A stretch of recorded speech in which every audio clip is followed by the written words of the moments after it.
in today's video, I'm going to be giving you my mindset kind of growth, becoming me series update.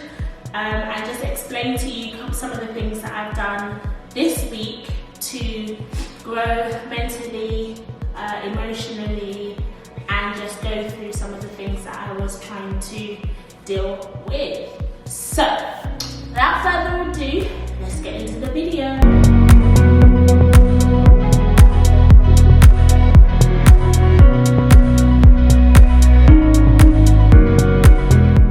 To begin my journey, I decided to get a notebook that was specific to growth, mindset, and development, personal development. And then I also got John Maxwell's 15 Invaluable Laws of Growth.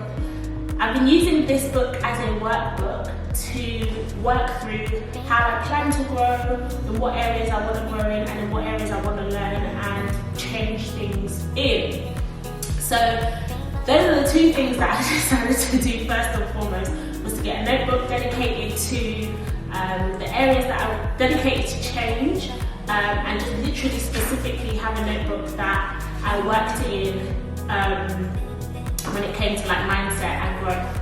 And then I got the 15 Invaluable Laws of Growth by John C. Maxwell. If you don't know about John C. Maxwell, he is literally like the leadership, growth, development guru, and he writes some incredible books.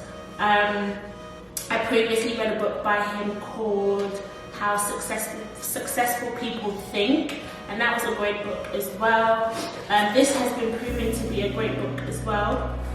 So the first chapter of the book talks about the law of intentionality, and that's being intentional in your pursuit for growth. And he breaks it down into a few categories as to why people don't grow and why people aren't intentional about their growth. And so one of the things that I decided early on in this journey was that I was going to be intentional about the area that I wanted to grow in, which is my mindset, and be specific about ways in which I wanted to do that. In the first chapter, John C. Maxwell breaks down why people fail to grow, and he breaks it down into different categories. And so some of the categories are, I assume that I will automatically grow, so the assumption gap, the knowledge gap is that I don't know how to grow, the timing gap, it's not the right time to begin, the mistake gap, I'm afraid of making mistakes, the perfection gap, I have to find the best way before I can even begin, the inspiration gap, the comparison gap, and the expectation gap. And so what I did in the first week was that I sat down with myself and I said to myself, okay, why do you want to grow? What's been stopping you from growing? And how can you put things in place, or what things can you put in place to ensure that every day and every week you are growing in some way, shape or form? So that was the first thing that I did. I literally just sat down and said, okay, cool, I want to grow in these three areas. I want to change my mindset about these particular things. So some of the things that I said I wanted to grow in were my communication skills, my critical thinking skills, discipline, positive thinking, and emotional intelligence. So I wrote those things down in my notebook as, okay, cool, these are the areas that I want to grow in. And then the following week, I decided on how I was going to do that. So this week, I wanted to share some of the things that I decided to do to push me and take me towards my goals for mental growth, emotional growth, in skills and in disciplines as well. So this week, I said to myself that I'm going to make decisions every single day. So it's usually what I would normally do is that I would spend like the beginning of the year writing out all my goals and saying like, by this day I want to do this, I want to do this, I want to be here, I want to do that. And what would usually happen is that probably 2 weeks in, 3 weeks in, after my motivation has died down, I will fall off of that, whatever journey I'm on or whatever thing that I'm doing, and I'll get frustrated with myself.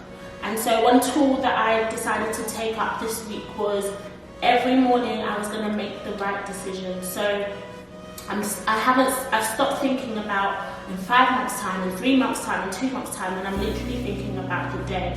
For example, I have a fitness goal, and how I've decided to approach that fitness goal is with this mindset that I'm not going to think about next week or the week after or 2 months time or 3 months time. I'm literally just going to make the right decisions every single day. So I wake up and I tell myself, okay, cool, for today we're going to the gym.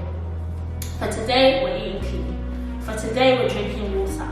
For today we're eating our fruits and vegetables. And that's literally how I've been doing it for the past 2 weeks. Is that I say to myself, today and only today, I don't think about tomorrow, I don't think about next week, I don't think about the week after. I literally just say to myself, today, and that's what I think about. And that's been working really well for me. It stops the the feeling of being overwhelmed. It stops the feeling of, oh, am I going to reach my goal in time? And it actually just keeps you more accountable to the day. The second thing that I've been doing is using my brain to overpower my emotions. So, one of the things that John C. Maxwell mentions is that you should take time every day to sit and think, right? And so, I'm a very emotional person. I emotionally eat. If I'm feeling sad about something, I want to literally eat like some sweets or something. If I'm watching a movie, automatically in my head, the thing that goes with the movie is popcorn, some sweets and some chocolate.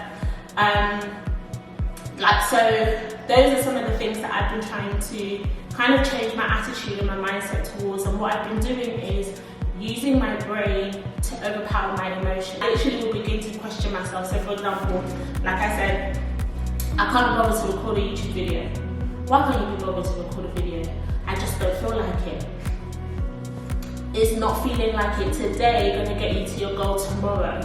No. Can you record the video today? Yes. Should I record the video today? Yes. Have I got free time to do it today? Yes. Have you planned the video? Yes. And those kind of questioning, that kind of questioning of my emotions literally encourages me to get up and do whatever it is that I need to do.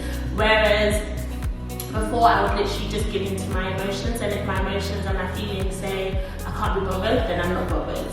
And that's been really working well for me, getting me to do things that I usually procrastinate over.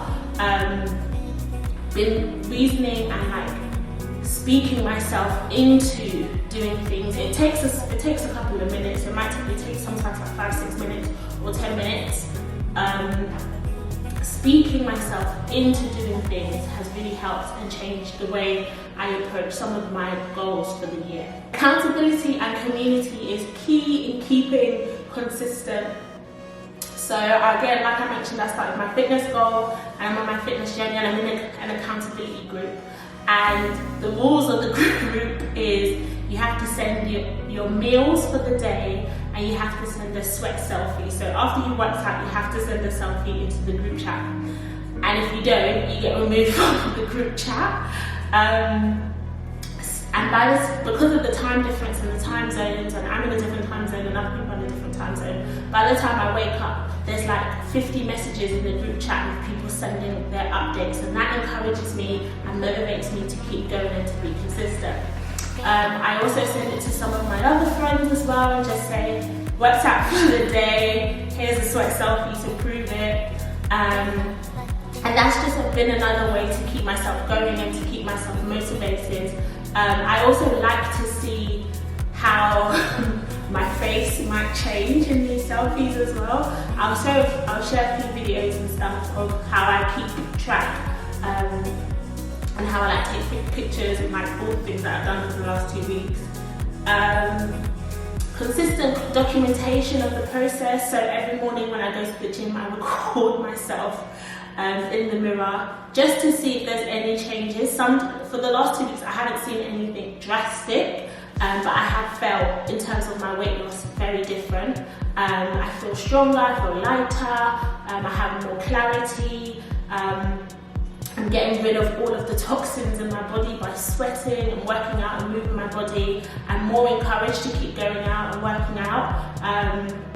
It's snowing in Canada right now where I am, and I don't want to go outside, but because of the documentation and wanting to see progress, I'm going to start going out for walks as well.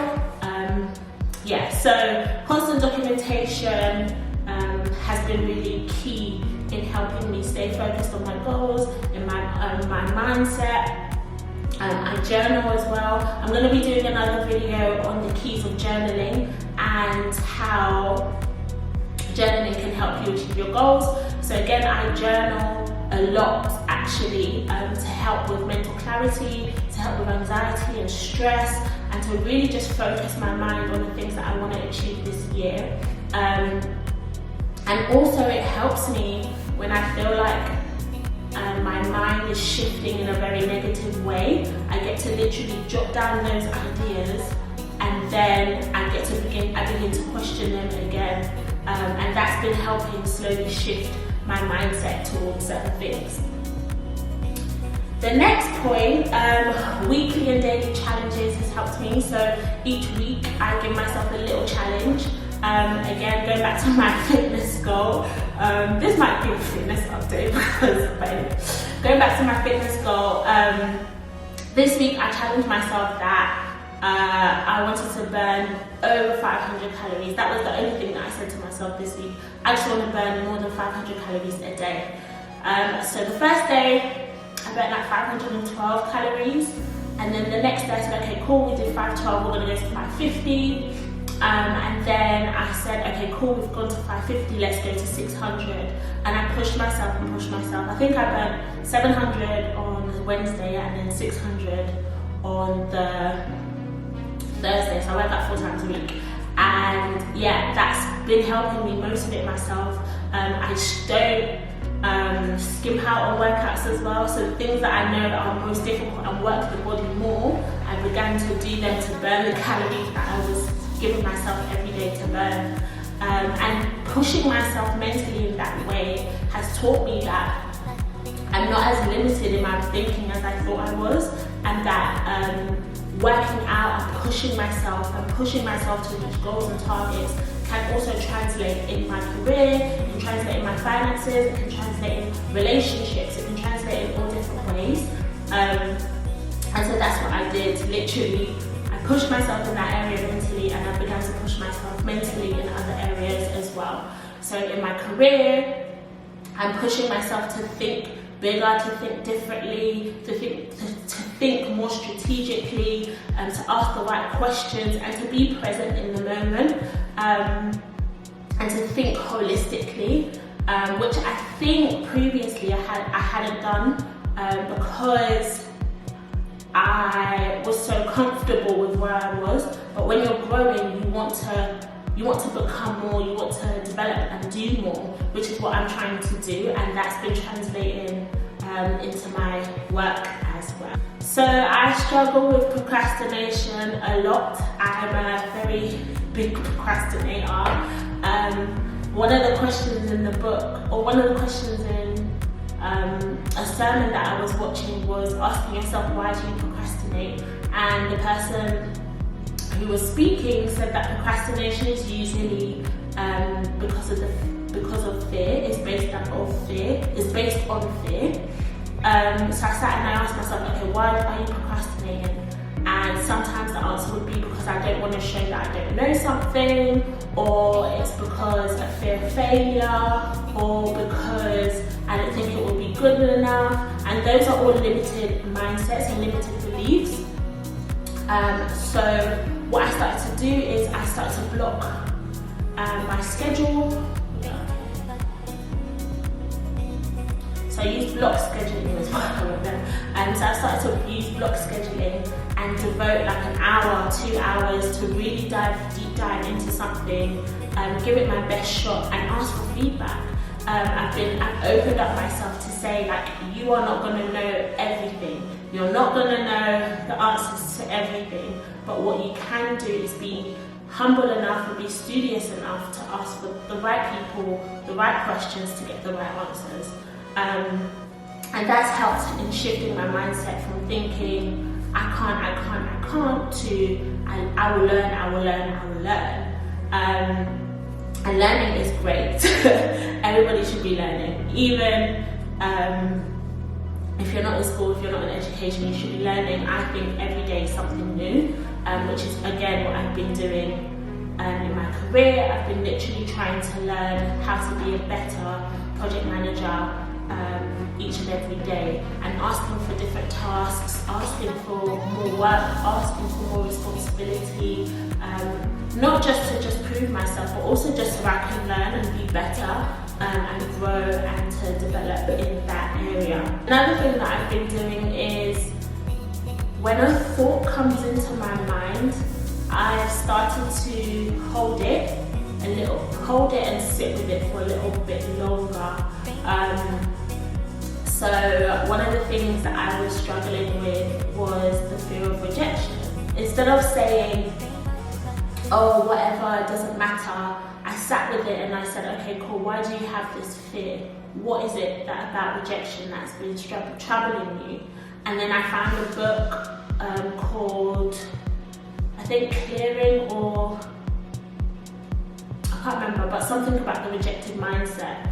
And so one of the things that I've been doing is if I feel like there's a thought that is really weighing me down, I will find a sermon on it, or I'll find a book on it, I'll study around it, learn more about it, and then put things in place based on the resources around to begin to combat that mindset. So for this next week, I'm really focused on combating this rejection and this fear of failure mindset with some of the resources that I have found. Another thing that I've been doing this week is being more specific and focused in prayer.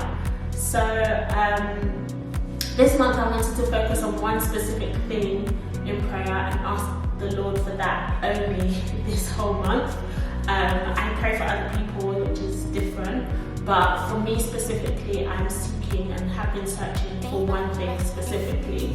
And so what I've found to do that and to be constant with that is when I'm doing like my normal day-to-day routine, I will slot that moment of prayer in as well. So for example, when I'm brushing my teeth, I'm mentally reciting scriptures or saying prayers that are linked to my prayer point for the month.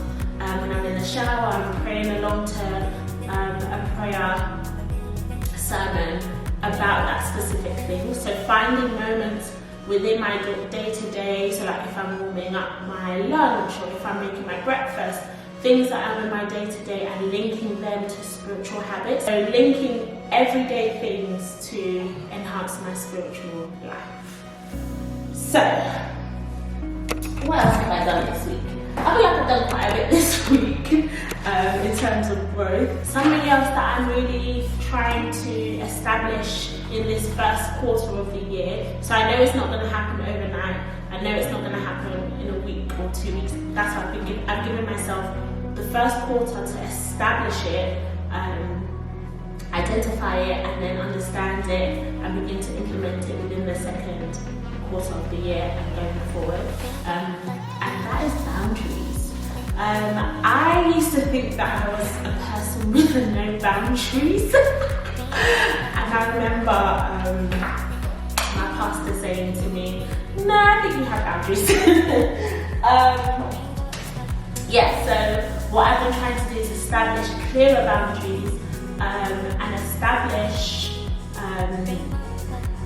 clearer boundaries and what it is that I want in my life and how do I want these things to take place in my life. We're really sitting and trying to kind of like understand boundaries, how to implement them, what they are. I read Nedra Tawwab's book on boundaries. I've got another book on boundaries coming next week as well that I'm going to be reading because I want to implement boundaries into my life.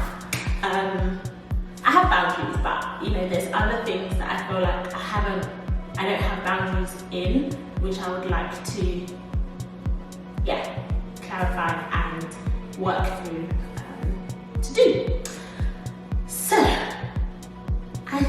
that is everything for this week. I'm really excited. This week has been a great week. I really enjoyed it. I really enjoyed the growth and the learning that I've done this week. I have seen how it's helping me in everyday life, and I see how it can lead to my goals being accomplished and achieved, which I'm really excited about. I will link in the description bar below all the resources and things that I have used and mentioned that has helped me this week. Next week I'm going to be talking about something in the book that I thought was amazing, which is like writing out your ideal person. Like if you could be, anyway, I'll explain it in the video. But writing out your ideal person and what that person's needs, wants, presentation, characteristics, attributes are. And that was a great exercise, and I will share that with you in next week's video. So if you like this video, make sure to like, comment and subscribe, and share this video with anyone you think will find this useful. And I look forward to seeing you in my next video. Thanks guys.